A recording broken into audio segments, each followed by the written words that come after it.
Hello, my friends, and welcome to another episode of A Journey Back to Health. It is I, your faithful presenter, or facilitator. God, I've been working too much. It's me, Perilous 3D, and thank you for joining me for another one of these episodes.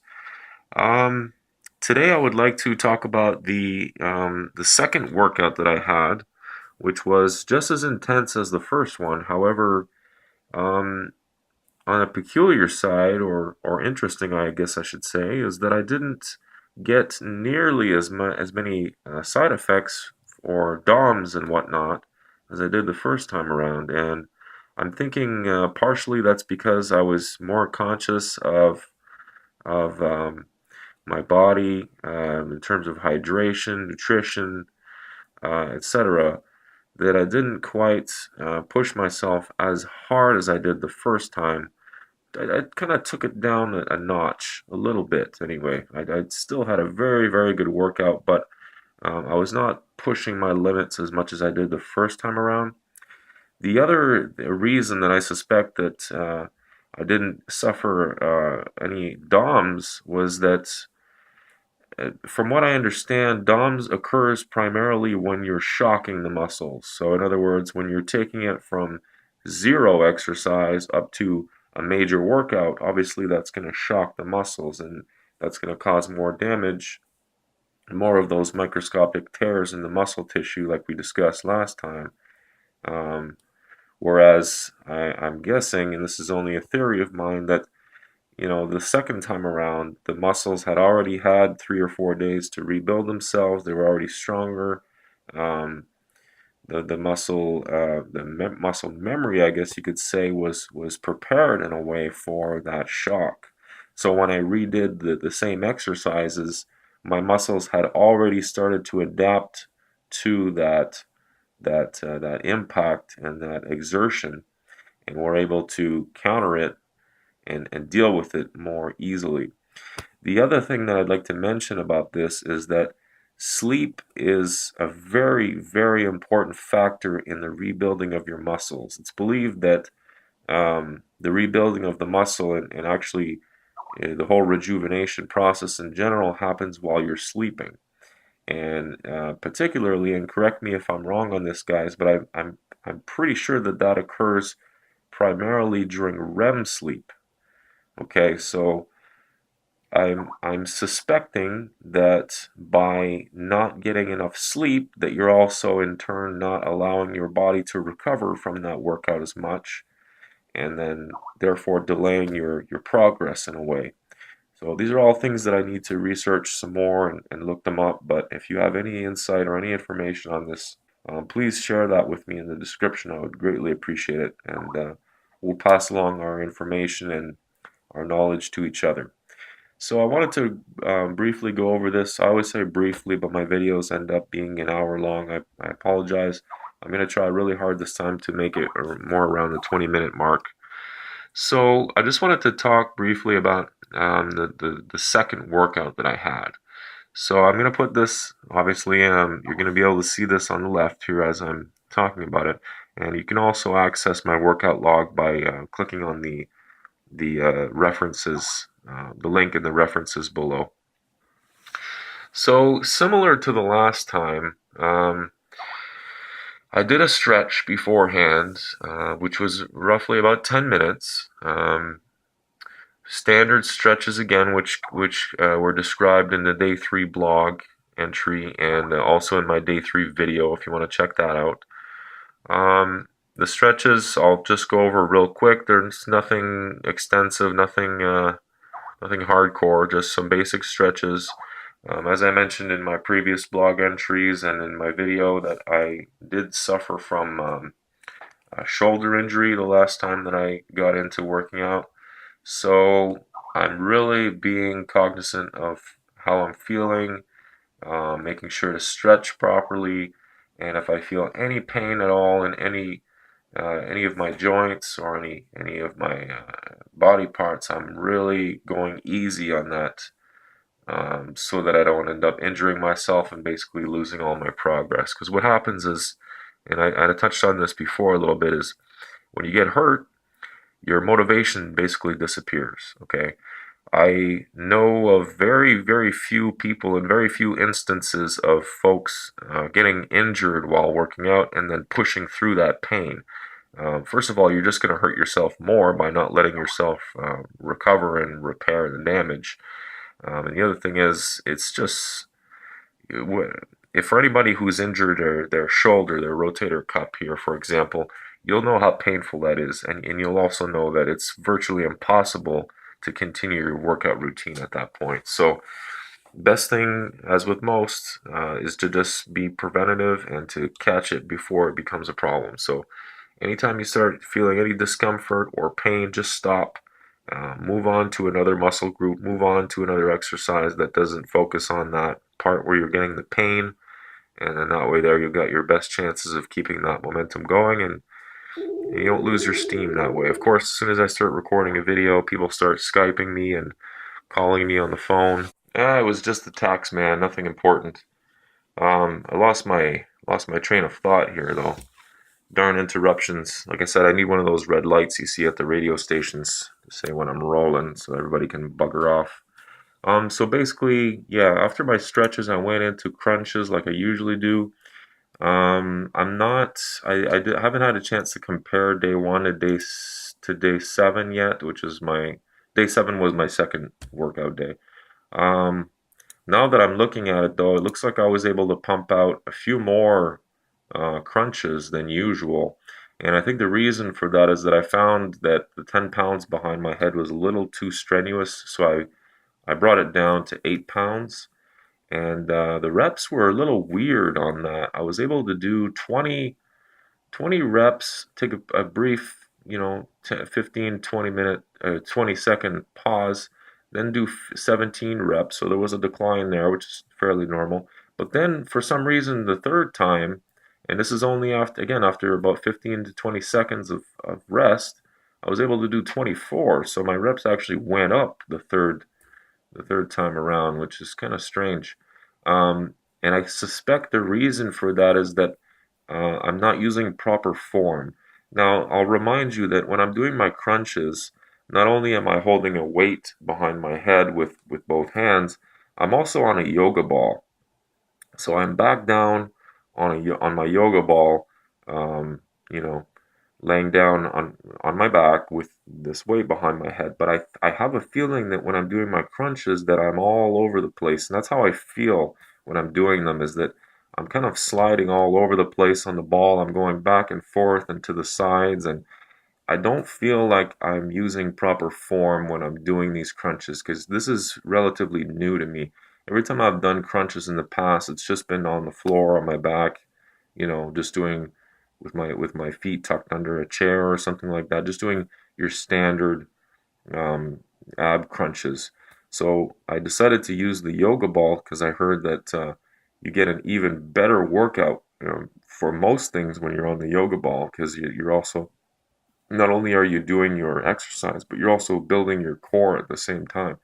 So I'm trying to use the yoga ball as much as possible in my exercises, but this is one thing that I've noted to myself that I really need to look this up on what the proper form is when you're doing these crunches on a yoga ball. Because, like I said, I'm just all over the place, and it shows in my reps because it doesn't really make any sense. Your reps should be going progressively down as you're doing, your sets because it's getting harder and harder. You're getting tired.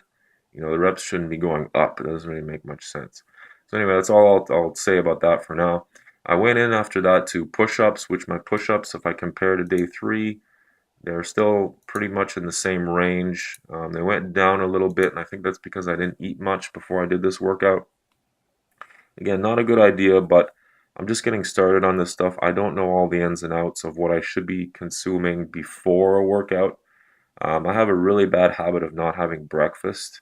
I'll typically just have water and coffee till about lunchtime, and then I'll eat. And I know this is terrible to do, but this is just one of my bad habits that I'm trying to break here.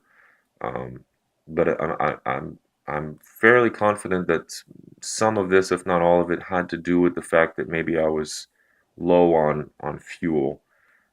So I was able to do about the same amount of push-ups, but I found, again, on my knuckles to make sure that my wrists are straight and parallel with my arms. But I found that the push-ups that day were very difficult to do, more so than my first workout. So again, something I need to look into. I jumped right in after that to pull-ups again. First overhand, right, with this kind of grip, then underhand. And I was actually able to pump out relatively the same amount. Actually, I think I did a little bit more on the overhand. I was able to do three, then two, then one, whereas my first workout, I only did two, then one, then one. So the underhands I actually wasn't able to do as many as the first time. So it's really, my results so far are somewhat inconsistent. So I'm hoping that the more workouts I do, the more that kind of my baseline is gonna level off, so to speak. So, but I noted here as well that these pull-ups are, again, really tough to do, but I'm leaving the reps as is, because I don't want to incorporate a chair into my thing, partly because of, you know, the masculine, uh, how could you say, the masculine pride, I guess you could say, that I have doesn't allow me to use a chair when doing my pull-ups. I just want to push it again. But don't be like me. Take the higher road. Be the smarter person. And if you need to use a chair, swallow your pride. Just use the chair. It's not a big deal. Work up enough strength until you can do pull-ups on your own. But I figure since I can do about 3 pull-ups without a problem, that I don't really need the chair. I just need to keep building on that. And the last time that I did, get into working out regularly, pull-ups were eventually, after a few weeks, I think actually about a month, I was able to do a little bit more. I was getting into the realm of maybe 4 or 5 pull-ups for my first set of reps. So all things to keep in mind. For curls, I did the same thing as before. Really good range here. I'm able to do 11 reps, 6 reps, then 5 reps, and that's 20-pound weights, dumbbells on each arm, just basic curls. I decided to also add some Arnold curls, and what that is basically you're taking your bar here. Um, I'll just show you real quick. So you're taking your bench press bar, which I've got 60 pounds here, including the bar, and you're basically just holding it like this, like a curl, right? You're holding it with both hands, and you're down again, down 2 seconds, up 2 seconds, and you do as many of those as you can. After doing regular curls with the dumbbells, this was a challenge. So I'm not sure what I can do as far as changing that, but I'm not sure again that I want to change that because it seemed like it was a good place for it to go. So I'm just reading my notes here for that. They were pretty tough. They were pretty tough for more so than I thought they would be. I have a feeling I might be able to do more Arnold curls if I do those before my regular curls, but that's to be determined. But the reason they were so tough is because there's probably excessive weight on the bar. Um, yeah, I even noted here to myself that I should maybe try doing these before the regular curls just to see if that helps at all. But I mean, really, the reps aren't that bad. I went 4, then 3, then 1, which is a little low, but I think as I go, I'll be able to build on that, so I might not change it. And again, just to remind you, I'm because I'm so limited on what weights that I have, I'm trying not to interchange my weights so that I don't have to, be taking off weights and putting them on, to do my leg presses and whatnot. I'm trying to leave everything as is, which again, I've got 60 pounds over here. Um, well, that's hard to point. Anyway, back there, I've got 60 pounds on the bar, and then I've got 50 pounds down here for the legs. So I'm trying not to interchange those until I get some more weights to work with. It's just a pain trying to get through a workout routine, having to switch those back and forth all the time. So I also did some laterals, and I'll remind you what I mean by laterals. This is just what I call them. It might not be the correct term, but basically I'm doing a curl, bringing it up, and then out. So it's kind of like a curl, then into like a punch. And the laterals or what I refer to as the laterals rather, they're still pretty tough. But I'm going to keep going with them for now. The reps are a little bit low, but again, I think that might be because of where that particular exercise is located in my routine. So like I was saying, the Arnold curls are pretty tough. The laterals are pretty tough, but the reps are not low enough to the point where I'm concerned about doing anything about it. For the tricep presses, I'm still in a really, really good range here.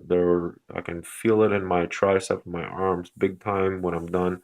So, and the reps are really good, 16, 10, 7. I'm going to leave that as is.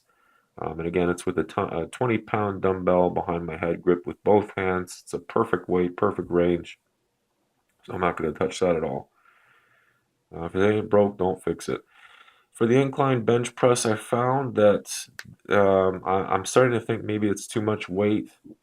I know that I said I wasn't going to try and interchange the weights, but I might have to take a little bit off here and again swallow my man pride and just deal with it. I'm having a hard time, but I have a feeling it's because of my grip, and I wanted to show you that real quick. What's happening here is that when I'm grabbing it, I'm only able to grab it maybe here and here, right? The grip is very narrow, and it's making it really tough to do these, and it's actually making it really tough to put the bar back on the rest when I'm done. So, which can be dangerous, you know. I don't want this to fall. I mean, it's not that much weight. If it happened to fall on me, it's not going to crush my chest or anything like that, unless I dropped it from full arm's length. But um, all that to say that eventually, if I find that these are too tough, I might reduce the weight a little bit. But maybe having a narrower grip is a good thing in the sense that I'll get a more full upper chest workout. Not sure, but I did some leg presses again, upper and lower legs. The upper leg presses are the reps are very high, but I'm still feeling it big time, especially when I get to about 15, 20 reps. I'm really feeling it in the legs, so I might just leave that as is for now. Um, Again, it's the whole point is that I don't want to interchange the weights until I get some more. The lower leg presses are still perfect, 13, 7, 6. Really good there. My squats are good with the weights. My squats without the weights, the reps are a little high, but I'm going to leave that as is because it just incorporates into the whole workout and the exercises quite well. I'm doing some calf presses as well, which I find are a little easy, but I don't have the additional weights to add to the bar, even if I wanted to increase that. But still getting a good workout on that.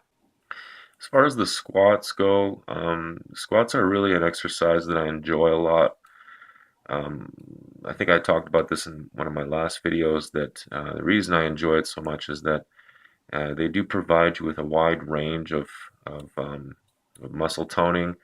And not only am I working out my arms, my legs, but it provides you with a certain level of cardio as well, since you're going, up and down, up and down. It's a good overall exercise, and it's one that I'm definitely going to leave in, and maybe even add to eventually in my routine here. So as far as the squats go, I did them again with 5-pound dumbbell on each arms, held straight out.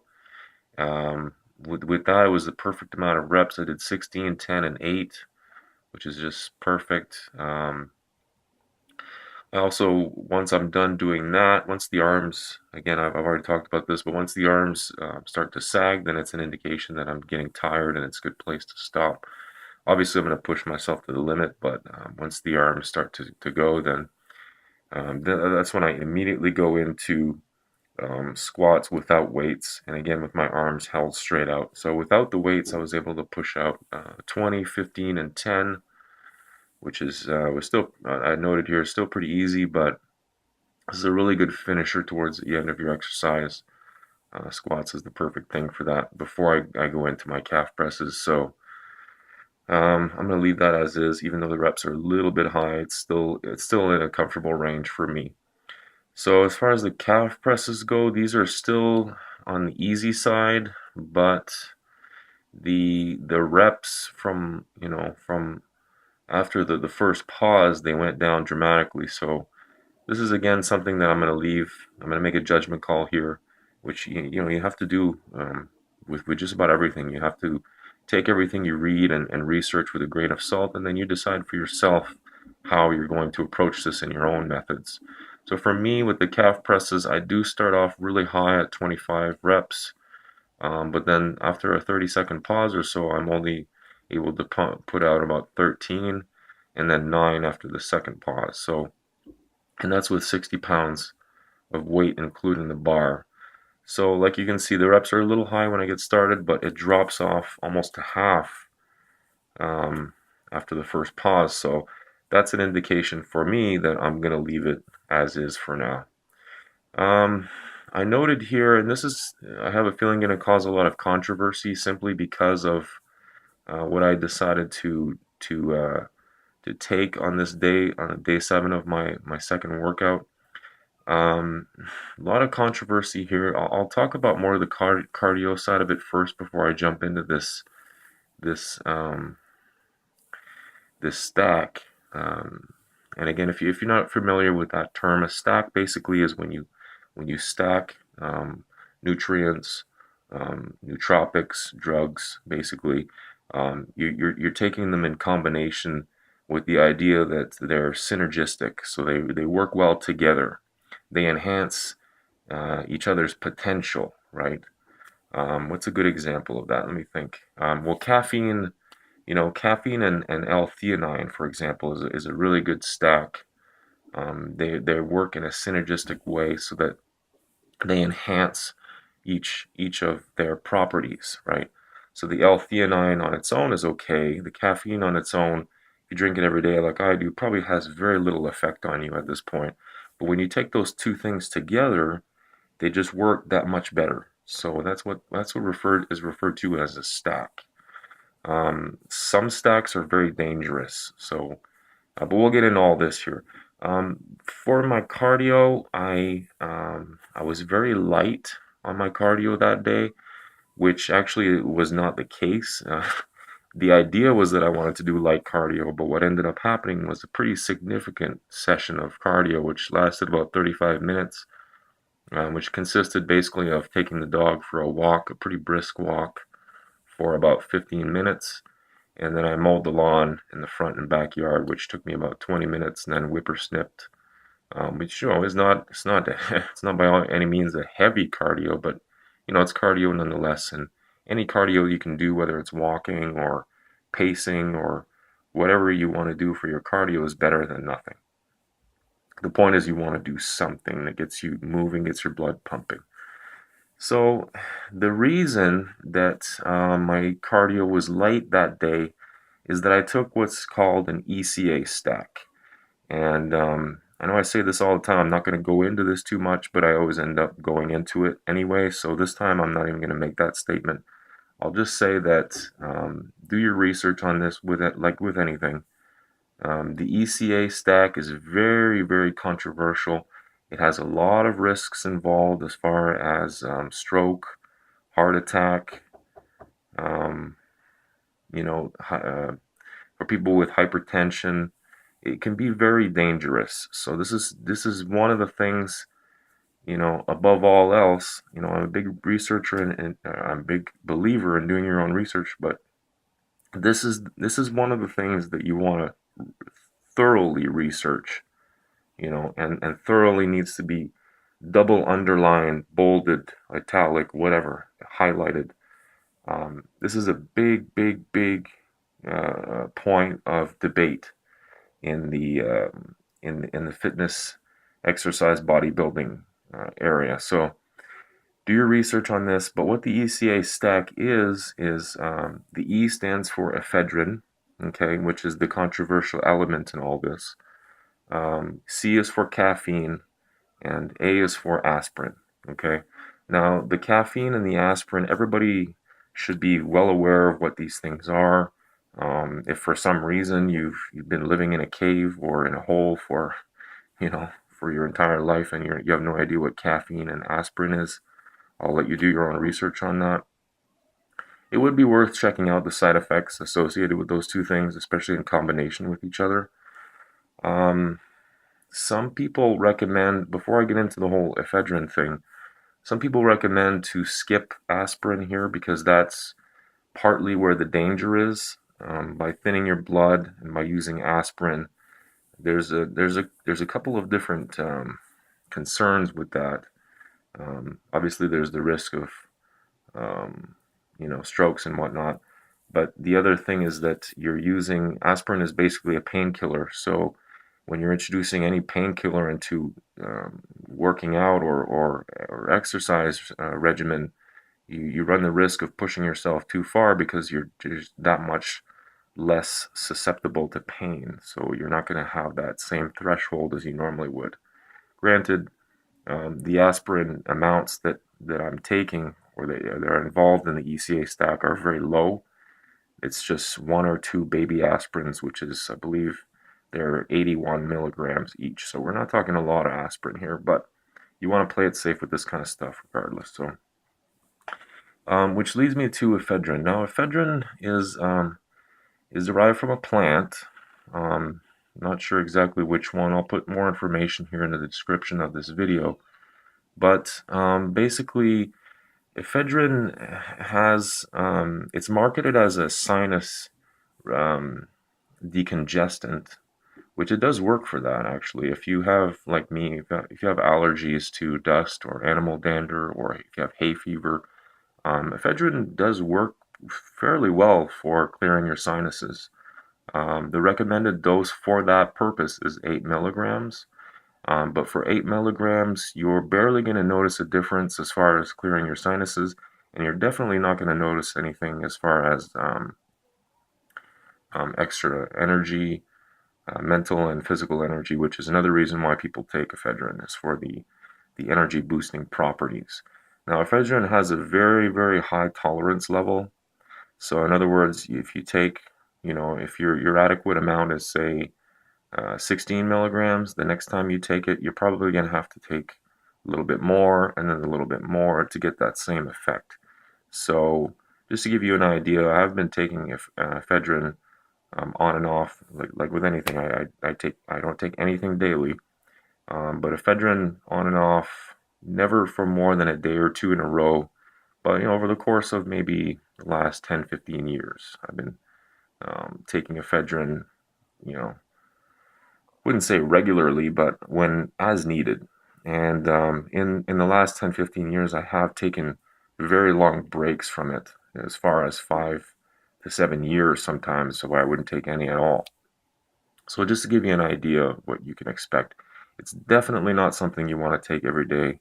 Again, I'm a big believer in not taking anything at all every day, but this is a big, big, big one. You don't want to take this long term, and you don't want to take it regularly. Like I said before, it has a lot of side effects, including, you know, heart problems, stroke. It's been even known to cause death in some people, sudden death. So this is definitely something that you want to weigh out your risks and decide for yourself if this is something that you want to use. If the benefits are higher or not worth it. And in my entry here, I actually put that for me, after this experimentation with my workout, I decided that it's not worth taking for the purpose of burning fat. So, and that's what this ECA stack is all about. It's supposed to be thermogenic, which basically means that it helps you to burn fat faster than you normally would. I think the figure that I read was something around 15%. So you're more likely to burn fat 15% faster. That's 15% faster than normal.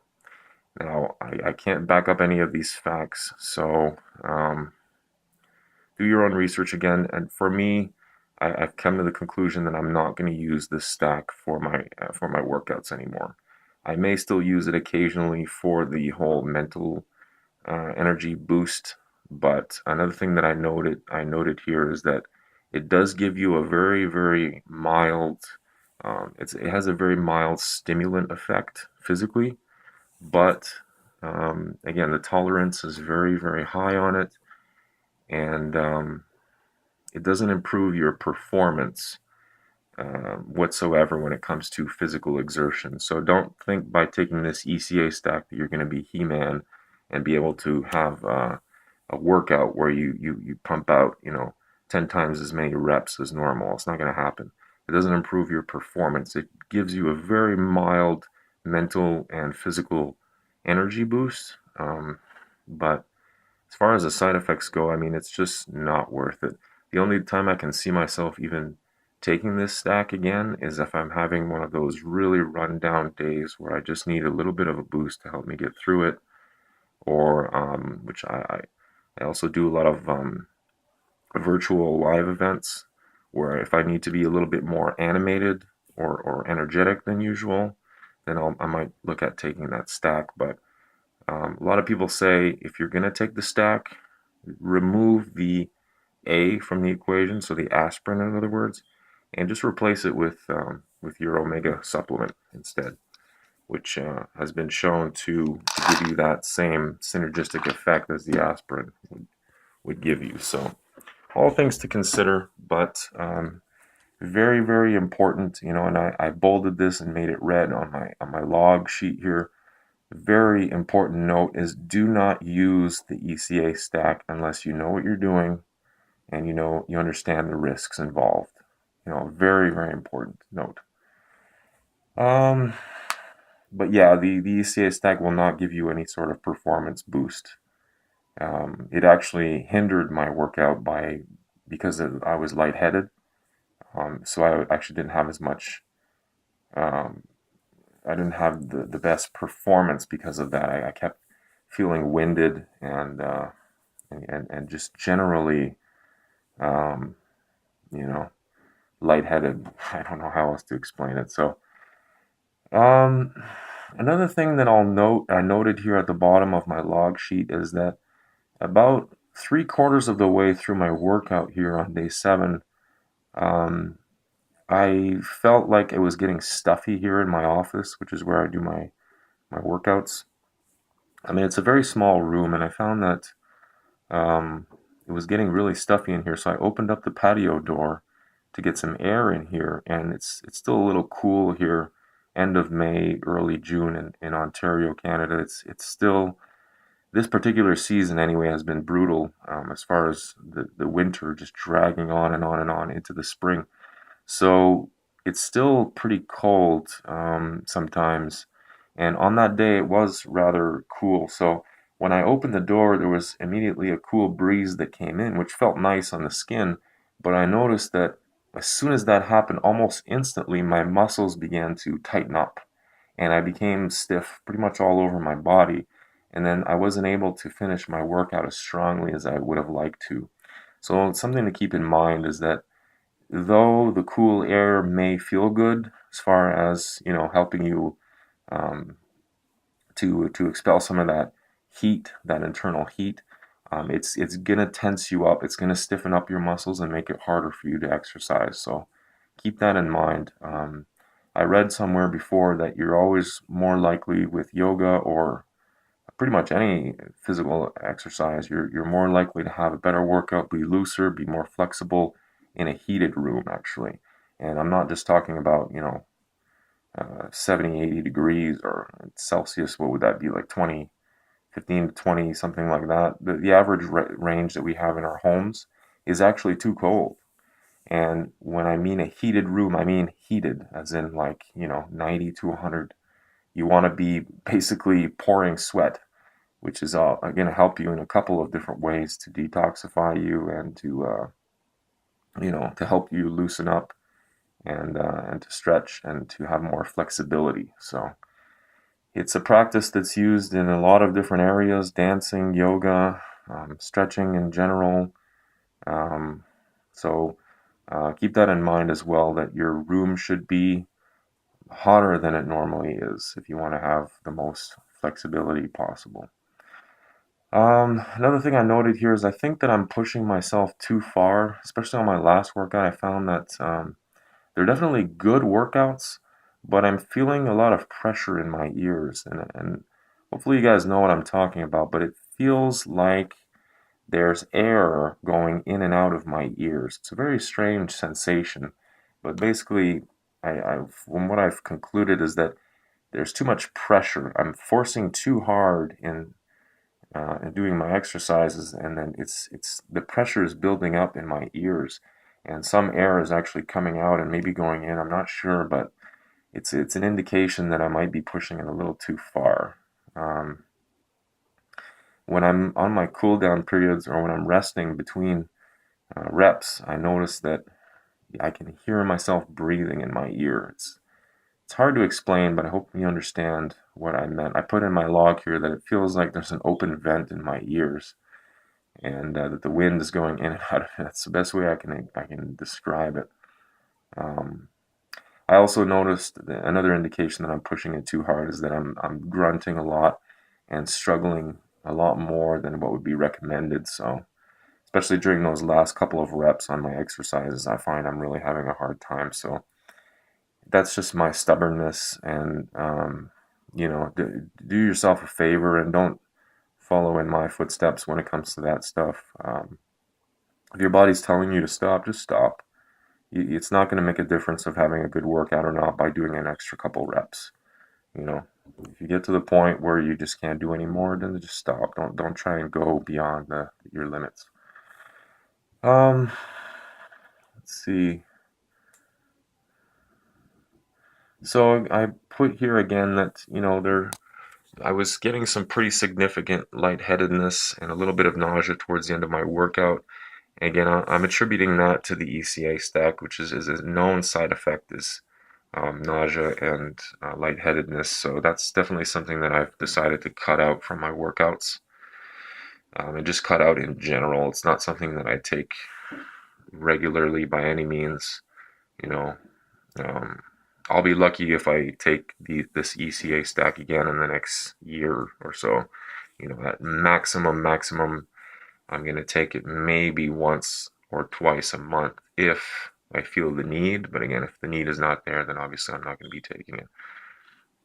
But I need to keep an eye on my level of exhaustion, lightheadedness, and nausea towards the end of my workouts for my next workout, which is actually today.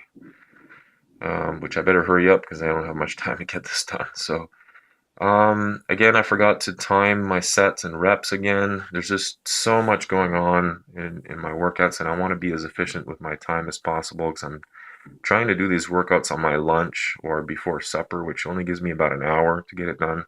Yeah, so I really need to start timing that because I have a feeling that information is going to come in handy down the road. So the last thing I'll mention here is I officially have a workout partner, which is my 4-year-old daughter. And I gotta admit, she's pretty good at it. She's pretty darn good at doing this stuff, especially the pull-ups. I was really surprised.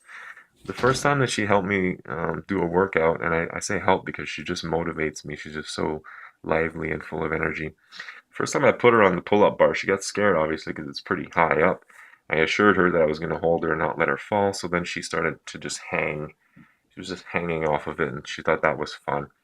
The second time we did a workout together, she was actually pulling herself up.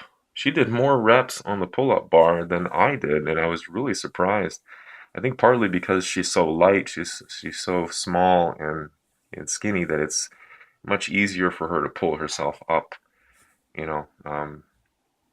But I was amazed at the strength that she had with she has little stick arms, and she was still able to pull herself completely up with the head right well above the bar. I was really impressed. 5, 6 reps for her was just nothing.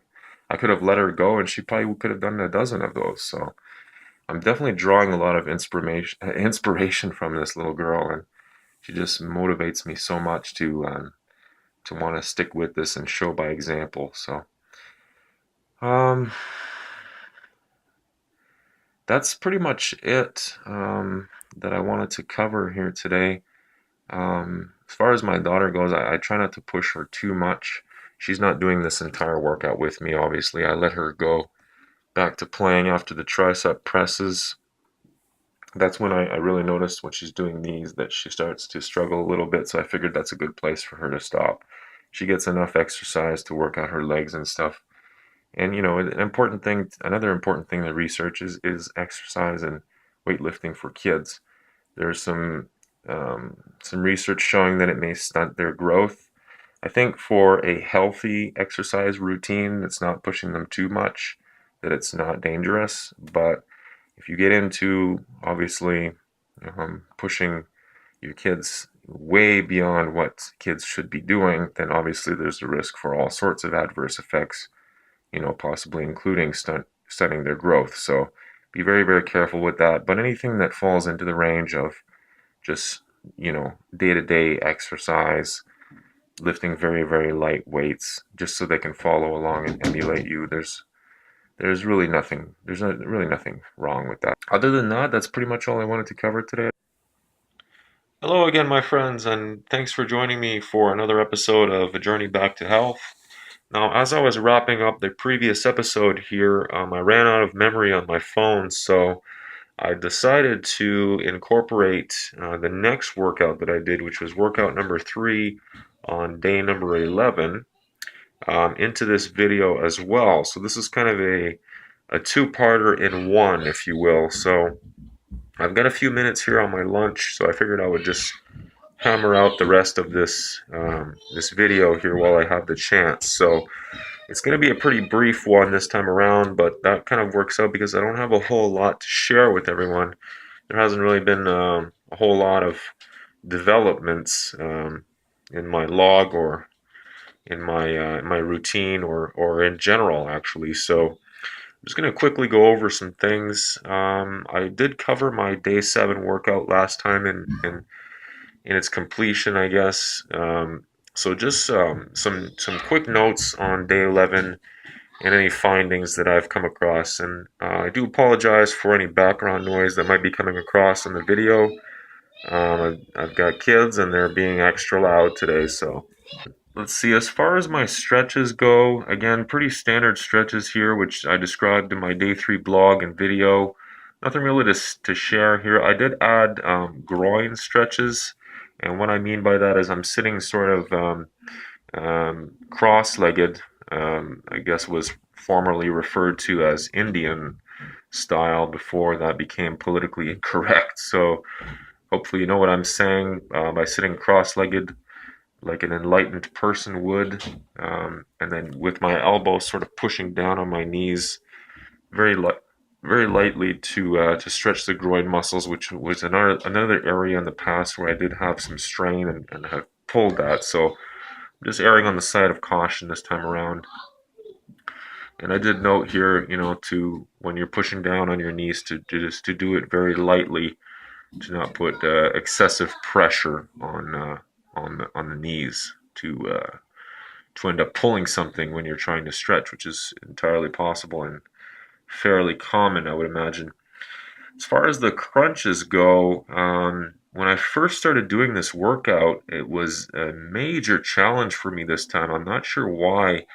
I'm not getting the DOMs anymore, which I'm going to talk about in just a moment here, but I'm still getting some muscle weakness, and which is fairly normal, I would imagine. But when I first got on the yoga ball to do my crunches, I found that I wasn't able to do hardly 2 or 3 before I was just exhausted. It wasn't that my muscles were sore, I just wasn't able to bang them out for some reason. I'm not sure why that was. But I ended up taking a little bit of a break, writing some notes on my log, and then when I went back to do my crunches again, I found that I had more strength. And I think the reason why I was struggling with my crunches that day was that I had decided to experiment and eat before my workout rather than after. So I did talk about that in one of the previous videos or in my blog posts, that typically I have a bad habit of not eating breakfast. And I found that it was giving me a little bit of weakness and a little bit of dizziness, in addition to the fact that I had taken an ECA Stack. So this time around, I decided to try eating before my workout. I waited about half an hour, 45 minutes before jumping into my routine, and I didn't honestly notice that much of a difference. Of course, when I first started doing my crunches, as I said, I felt a little weakness and I wouldn't say cramping, but definitely some tightness, generally around the chest, arms, and stomach area, which I would attribute to having eaten and not having waited long enough before doing my exercises. So something to keep in mind. But in the future, I'm going to try and eat, if I do before my workout, I'm going to try and eat at least an hour before I decide to hop into my exercises. So I did look into proper form when it comes to crunches. There's a myriad of different opinions out there and suggestions as far as form goes when you're doing crunches on a yoga ball. Um, Really, the key point here that I'll drive home is that you always want to make sure that you're facing the ceiling. And what I mean by that is you want to always make sure your face is straight up to the ceiling and not doing this crunching when you're crunching. You don't want to compress your neck downwards. So that was really the key for getting myself back onto some proper form, was just making sure that when I've got my arms behind my back with my weight, which I've actually reduced to 8 pounds instead of 10 pounds. So when I was doing my crunches, I had an 8-pound weight behind my head, and I was always paying close attention that my neck was fairly straight and that I wasn't compressing, like I said, my neck when I'm doing the crunches, because the tendency is to crunch when you're crunching. You feel like you want to crunch your head forward and you crunch your neck. So keeping the neck straight as I'm coming down and keeping all the focus on the upper abdominals really helped my form. So I think I've got a good handle on that. And then just the positioning on the ball. One of the videos I watched really helped me to understand where you should position yourself, which is basically having the ball anywhere from the lower to mid back is a good range. And I think I was up a little too far on it, which was causing some additional unneeded neck strain. So, and on that topic, the neck strain is actually due to the fact that your neck muscles are not used to doing these type of exercises, so they haven't had a chance to build up and to make your neck and upper back stronger. So the more of these type of exercises you do, the stronger your neck muscles get, the less pain and tension you'll experience in your neck. So which is becoming pretty evident to me as I'm going along. Um, I think as far as crunches, that's pretty much all that I wanted to mention. As I said, I did reduce from 10 pounds down to 8, which is a good range. I was able to pump out a lot more reps that way, which is a little on the high side, but as far as crunches go, I'm pretty happy with where it's at right now in the upper 20s. After doing this a couple more times, I'll probably go back to the 10-pound weight, and then I'll see my reps go down closer to what they were before. So for the push-ups, I have good news to report. My push-ups the reps are actually going up, so I seem to be getting stronger in the arms and shoulders and upper chest. Again, I'm doing these on my knuckles and making sure that my wrist is straight with my arms. I noted that they were definitely a little bit easier to do. It's still fairly challenging, but definitely I was able to pump out a couple more reps. So 10, 6, and 5 on the reps for that set. So I did notice that I was getting some mid to lower back pain when I was straightening myself out and sort of planking to do my push-ups. But I have a feeling that that's just another area that needs to be strengthened and reinforced in order to support these newly acquired exercises or what have you. So as far as the pull-ups, these are still intensely challenging, very, very tough. It's by far the hardest exercise in my routine, and which is a fairly common remark I put here. A lot of people, when they're first getting into this type of exercise routine, they're noticing that the pull-ups, they most people can't even do one. And the last time I actually jumped into a fitness routine like this, I wasn't able to do one at all. I could do maybe half of one, and that was about it. And the last time I actually did use a chair, and what you can actually do if you can't do one full pull-up, you can actually just pull yourself up with the chair, and then you slowly let yourself down and use your own weight to kind of give you some resistance on the way down. So that was something that I found helped. And this time around as well, since I can't really do more than, two or three of these pull-ups without getting exhausted. So I'm really taking my time with them and making sure that I get the full resistance up and the full resistance on the way down, using my own body weight again as the form of resistance, particularly on the way down. So, and that's how you develop the strength in order to do a full and proper pull-up.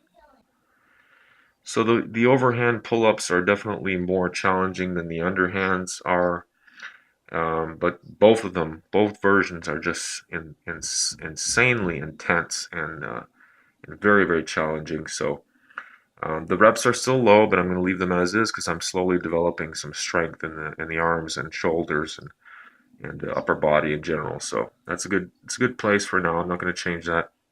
And the last time I did mention that I incorporated some Arnold curls, which is basically taking the bar over here, my bench press bar, and using them to, you know, like this, to curl up with both hands, obviously, while maintaining a straight back and taking your time, 2 seconds down, 2 seconds up, real thorough.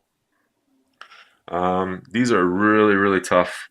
They got a little bit easier this time around, and that's only for the fact that I actually switched my Arnold curls with my regular curl. So I'm doing the Arnold curls first, therefore I'm able to pump out a couple more, and then I jump into my curls, and it didn't really affect my regular curls at all. I was actually able to do, I think I was able to do the same amount, if not pretty close to what I was doing before. Yeah.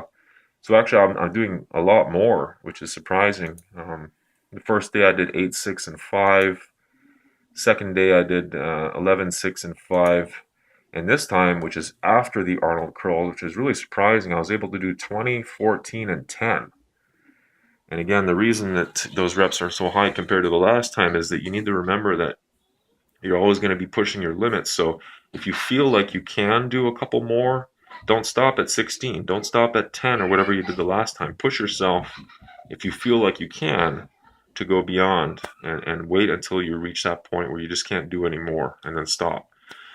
So I was actually able to do more than usual. And this is, again, after the Arnold curls, which is really surprising and somewhat encouraging at the same time.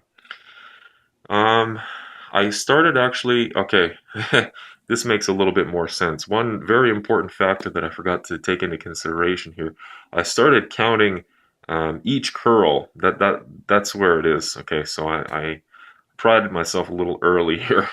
So I started counting each curl on each arm rather than each set of curls that I'm doing. So before, what I was doing was I was doing left arm or right arm curl 1, left arm curl 1, right arm curl 2, left arm curl 2. So I was counting every 2 curls because I figured it'd be best to count the sets of curls that I'm doing, or the couples of curls, however you want to say it. I don't want to confuse the terms here. But basically, the reason why my reps are so high is that I'm counting each individual curl now. So if I look back again at my record here, 11, 6, and 5, and then the first day 8, 6, and 5. So I've actually gone down a little bit. So I'm actually, if I counted just the couples, it would be more at 10, 7, 5. So I've actually gone down a little bit, but again, that's not surprising because I did Arnold curls right before that, which are very, very challenging. But again, this is a very good range. If I'm counting the couples of curls, 10, 7, 5 is still a great range, so I'm not going to move from that. As far as my laterals go, which again are curls, a curl going into a punch. With the 20 pounders, it was a little tough, so I reduced that to 10, and I was able to get out a few more of those. So 10 pounds on each arm. I scaled down to see if I could do more reps, and of course I was able to, but still feel like my arms were getting a good workout. If I had 15-pound weights, that would be the perfect range, but unfortunately I don't have those. For tricep presses, which are these, still a really good range. I'm at 20, 12, and 8, which I believe those have gone up. So I'm definitely gaining some strength in my triceps. It's the perfect weight still, and the reps are a little bit higher, but nothing I'm willing to change at this point. For my incline bench presses, I was actually going to skip those for that day because I was feeling a lot of weakness, like I said, in my muscles, and I just wasn't sure if I was capable of doing those presses, and I didn't want to push myself too far, get hurt, or be, weak to the point where I can't lift the bar back onto the rest. So I actually ended up pushing myself and doing these anyway, which I'm glad I did because I was able to put out more reps than usual, which was 8, 6, and 4. For my leg presses, the upper leg presses were still pretty easy. Well, I wouldn't say easy, but I'm definitely able to pump out a lot of those reps, 30, 20, and 20 this time around. So this is definitely something I want to add more weight to in the near future. I'm hesitant to add weight right now until I get more weight, simply for the fact that it's very convenient to jump in from upper leg presses to lower leg presses, which are the back ones here.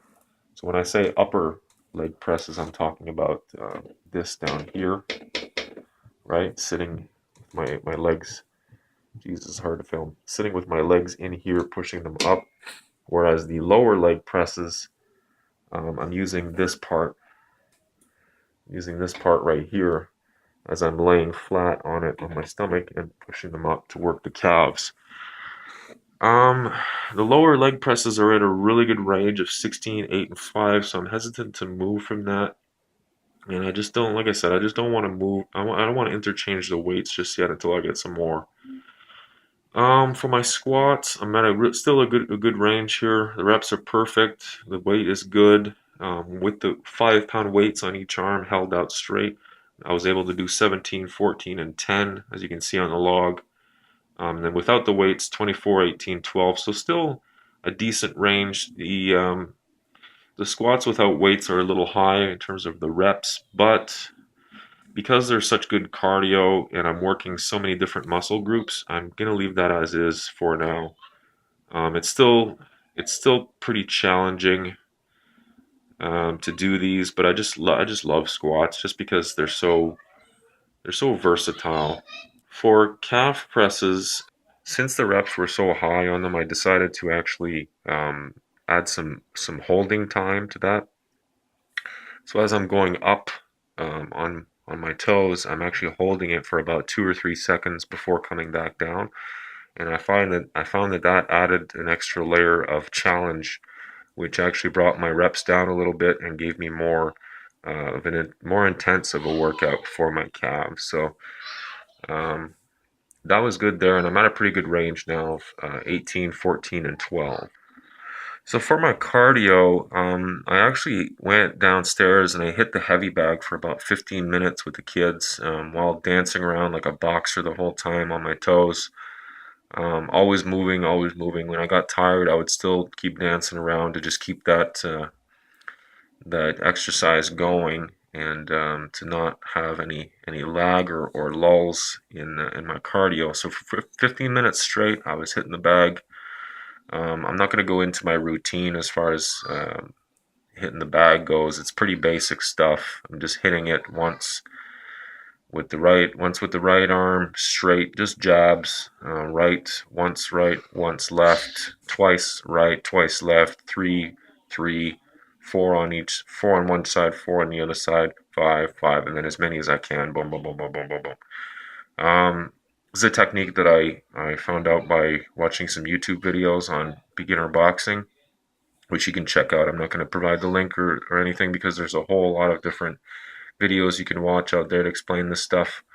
But basically, one thing I will stress is that when you're starting from scratch to hit the heavy bag, go easy on it. Otherwise, you might hurt your wrists or you might hurt your arms. And then again, like with anything, your progress goes down to zero. You lose your motivation and end up having to start from scratch. So it's always better to go easy at first. And if you experience any discomfort or any pain, stop there. Give yourself a few minutes to recover. Try it again. If you're still getting the pain, then it's time to just stop and wait for your Wait for your body to recover and to heal before you do any more. I did provide a few notes here at the bottom, which I'll go over real quick. Again, I decided to eat before my workout this time around, which was just an egg salad sandwich on some 12-grain bread, some mixed veggies. I did take a couple of omega 369s and my probiotic as usual.